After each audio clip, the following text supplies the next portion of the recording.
This patient attached to this block of concrete, tooth number 3, was referred to me for endodontic treatment of tooth number 3. As you can see, there's nothing there. I don't see any canals, maybe a little bit here.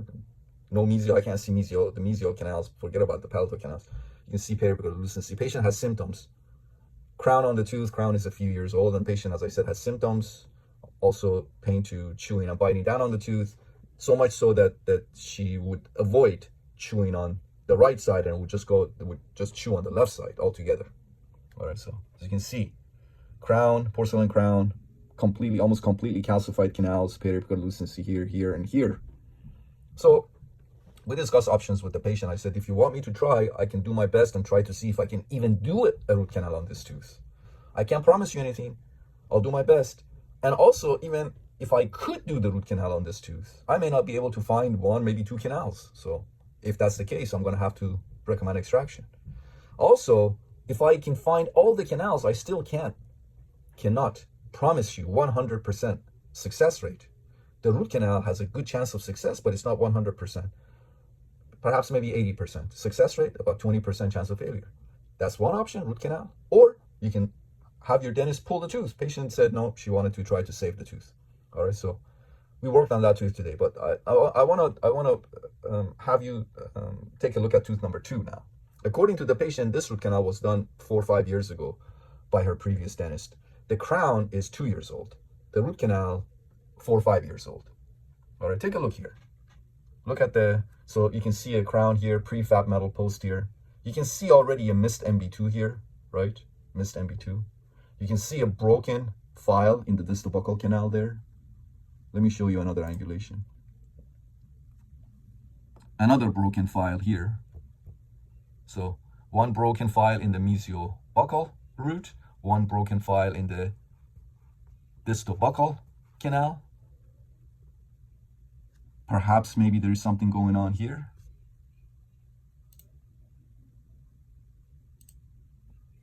You can see the broken file here and here, missed MB2. Again, you can see it here, broken file here, broken file here. There's something going on here.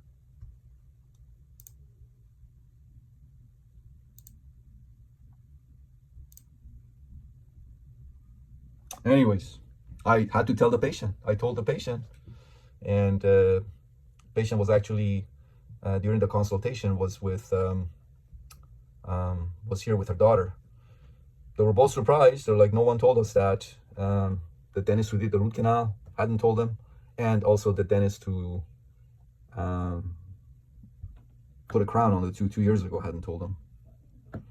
Anyways, I had to tell them. If I see it on the radiograph that I have, if I see it on my radiographs that I have, we take a few radiographs on the area that the patient is referred to us for. We don't take full mouth x-rays, but if we see it on those radiographs, limited radiographs that we take for that specific area, I'm going to legally and ethically have to tell the patient. So I told the patient, I said, that's what we have with this tooth. I'm going to document in your chart notes.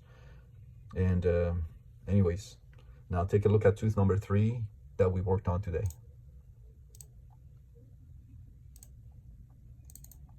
And look at this. We were actually able to locate all the canals. Look at MB1 and MB2, completely separate canals. MB1, MB2, distal buccal and palatal. There was actually a DB2 also that I found, and I instrumented it, and I was hoping that it would be a separate canal, but it wasn't. DB1 and DB2 joined once I instrumented and shaped the distal buccal canal. But as you can see, everything went well. By the way, just because the DB1 and DB2 join, if I hadn't found the DB2, I would have left necrotic tissue and bacteria behind. What would have happened? After a few weeks, few months, few years, these bacteria and their toxins would have leaked out. The apical seal would have been compromised after a while, and then patient would have developed. So just because they joined didn't mean that I could have just left the DB2 be. If I hadn't found the DB2, it would have been a big trouble. It would have been a problem. So I found the DB2. It happened that the DB1 and the DB2 joined, but I found the DB2, therefore I removed the necrotic tissue and bacteria and their toxins out of the DB2 canal, and then they joined. That's fine. Again, if I hadn't located the DB2, I would have left necrotic tissue and bacteria behind in that canal. All right. So as you can see, again, MB1, MB2 completely separate. Distobuccal and palatal, everything went beautifully. I went ahead and temporized the tooth and referred the patient back to her dentist for the permanent restoration, and told the patient, just have your dentist keep an eye on this tooth, but tooth number 2, but we may have to redo the root canal. And if we have to redo the root canal, I can not remove this, and very likely I will not be able to remove this. But you can see that MB2 there. Or the other option for the patient would be extraction. And I went over all of that with the patient and her daughter. I told them I tried to remove them, but it looks like I may not be able to. I would try to bypass them, these broken files. Again, I can't guarantee that. So the other option, again, I went over that with the patient and her daughter. Extraction would be the next option, the other option, if you don't want to try to see if we can save the tooth for you. So for now, I told the patient, just have your dentist keep an eye on it, and the patient agreed. But as you can see, we were able to do tooth number 3, that calcified tooth number 3, we were able to do it successfully today. MB1, MB2, DB1, DB2, and palatal